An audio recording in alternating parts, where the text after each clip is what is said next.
Assalamualaikum warahmatullahi wabarakatuh. Kami dari kelompok 1 akan mempresentasikan hasil dari kerja kami, yakni yang berjudul perilaku dalam hubungan industrial. Pertama-tama perkenalkan, nama saya Sidki Maulana.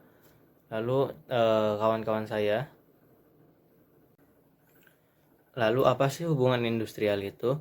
Hubungan industrial merupakan suatu sistem hubungan yang terbentuk antara pelaku dalam proses produksi maupun barang dan jasa, antara pihak pengusaha, pekerja, maupun pemerintah, yang didasarkan pada nilai-nilai kemitraan, keterbukaan, saling menghormati, dan kerjasama. Hubungan ini bertujuan untuk menciptakan suasana kerja yang harmonis, dinamis, dan juga produktif, serta menjamin hak dan kewajiban masing-masing pihak. Dalam pelaksanaannya, hubungan industrial tidak hanya sebatas hubungan kerja antara atasan dan bawahan, tetapi juga mencakup berbagai aspek seperti perjanjian kerja, upah, kondisi kerja, perlindungan tenaga kerja, dan penyelesaian perselisihan. Pihak-pihak yang terlibat dalam hubungan industrial meliputi pekerja atau karyawan, pengusaha atau manajemen, dan pemerintah sebagai pihak yang mengawasi serta menetapkan regulasi. Kemudian pihak-pihak dalam hubungan industrial itu ada 3. Yang pertama, pekerja, individu yang bekerja pada perusahaan dengan menerima upah atau gaji sebagai imbalan atas jasa yang diberikan. Pekerja memiliki hak dan kewajiban yang diatur dalam perjanjian kerja maupun peraturan perusahaan. Kemudian yang kedua ada pengusaha, pihak yang memperkerjakan pekerja dan bertanggung jawab atas keberlangsungan usaha serta kesejahteraan karyawan di perusahaan tersebut. Kemudian yang ketiga ada pemerintah sebagai pengatur atau pengawas dan penengah hubungan industrial melalui peraturan perundang-undangan dan kebijakan ketenaga kerjaan. Untuk slide selanjutnya akan dibawakan oleh teman saya. Saya Dinda Cahyaning Aulia, saya akan menjelaskan slide perilaku dalam hubungan industrial. Jadi perilaku dalam hubungan industrial ini adalah segala bentuk sikap, tindakan, pola komunikasi, dan interaksi yang ditunjukkan oleh pihak-pihak yang terlibat dalam hubungan kerja, yaitu pekerja, pengusaha, maupun pemerintah, dalam menjalankan hak dan kewajibannya masing-masing. Perilaku ini mencerminkan bagaimana setiap pihak bersikap terhadap peraturan perusahaan, perjanjian kerja, hak-hak ketenaga kerjaan, dan situasi yang terjadi di lingkungan kerja. Dalam praktiknya, perilaku dalam hubungan industrial ini dipengaruhi oleh berbagai faktor seperti nilai sosial dan budaya, kepentingan ekonomi, kebijakan perusahaan, serta aturan hukum ketenaga kerjaan yang berlaku. Selanjutnya saya akan menjelaskan jenis-jenis perilaku dalam hubungan industrial. Yang pertama ada perilaku positif dan yang kedua ada perilaku negatif. Jadi perilaku positif merupakan sikap atau tindakan yang menciptakan suasana kerja yang harmonis, saling menghormati, mendukung terciptanya hubungan kerja yang produktif.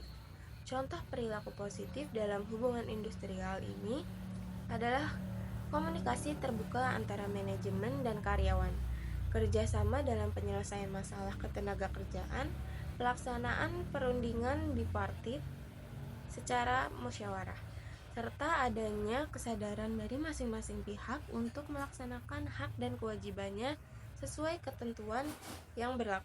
Selanjutnya, perilaku negatif adalah segala bentuk tindakan yang dapat mengganggu atau merusak keseimbangan hubungan industrial, menimbulkan perselisihan, dan menghambat kelangsungan proses kerja di perusahaan.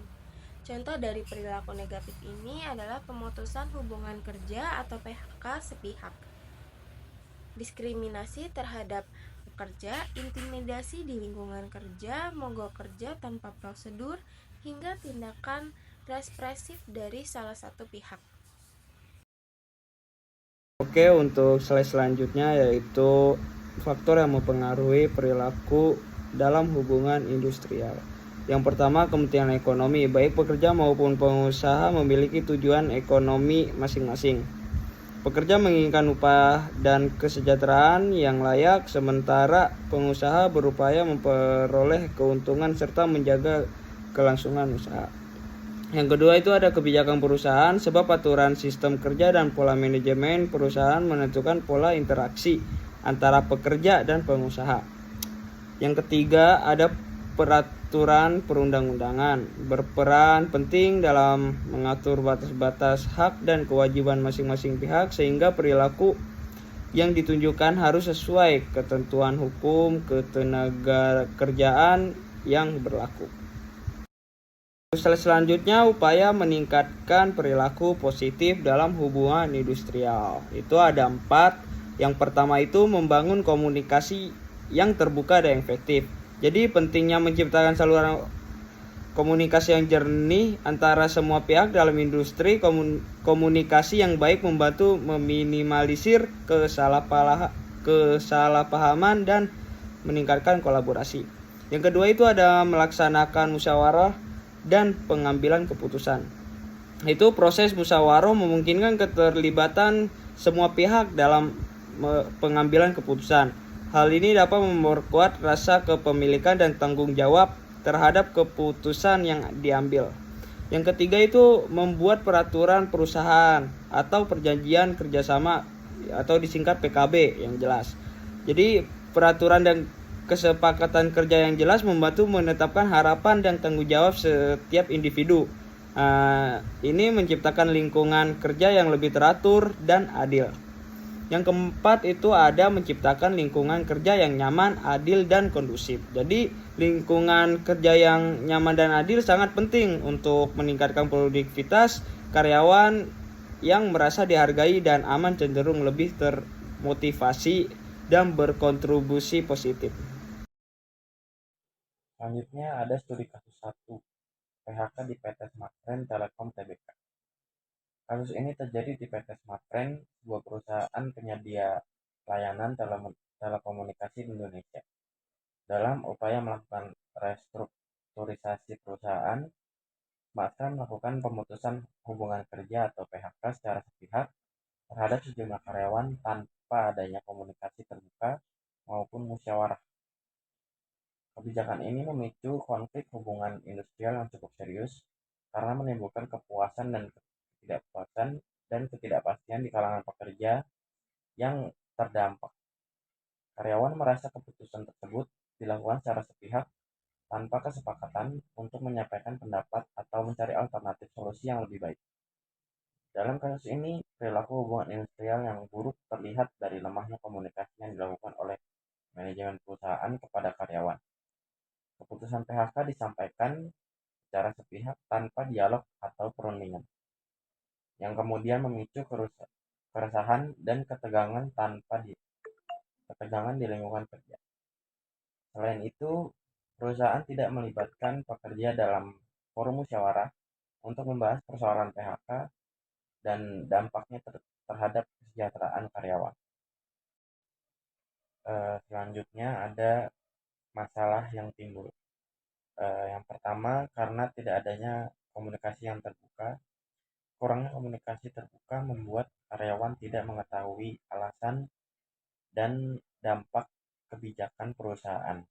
Hal ini menimbulkan ketidakpastian, keresahan, dan memperbesar potensi konflik. Yang kedua, ada tidak melibatkan musyawarah. Keputusan diambil secara sepihak tanpa melibatkan karyawan atau serikat pekerja. Padahal musyawarah penting untuk mencari solusi yang adil dan diterima bersama. Yang ketiga ada dampak kepercayaan karyawan yang menurun. Karyawan merasa tidak dihargai terhadap manajemen. Akibatnya motivasi menurun dan hubungan kerja menjadi tidak harmonis. Peran komunikasi, menyampaikan alasan PHK secara jelas. Komunikasi yang transparan penting agar karyawan memahami alasan dibalik keputusan PHK, menghindari kesalahpahaman dan spekulasi negatif. Empati sebagai pendekatan. Penyampaian informasi dengan sikap empati menunjukkan bahwa perusahaan peduli terhadap perasaan dan kondisi karyawan, sehingga mengurangi potensi konflik. Membangun hubungan yang sehat. Komunikasi dua arah yang terbuka dan jujur memperkuat kepercayaan dan menciptakan hubungan kerja yang positif antara manajemen dan karyawan. Pentingnya musyawarah. Yang pertama, musyawarah inklusif, solusi adil. Dengan melibatkan semua pihak, keputusan yang diambil lebih mencerminkan keadilan dan kepentingan bersama. Yang kedua, solusi alternatif. Dengan musyawarah, bisa ditemukan solusi lain seperti PHK sukarela, pelatihan ulang, atau pemindahan tugas yang lebih manusiawi. Yang ketiga, pengaruh terhadap suasana kerja. Musyawarah membantu menjaga hubungan baik dan suasana kerja tetap kondusif meskipun sedang menghadapi perubahan besar.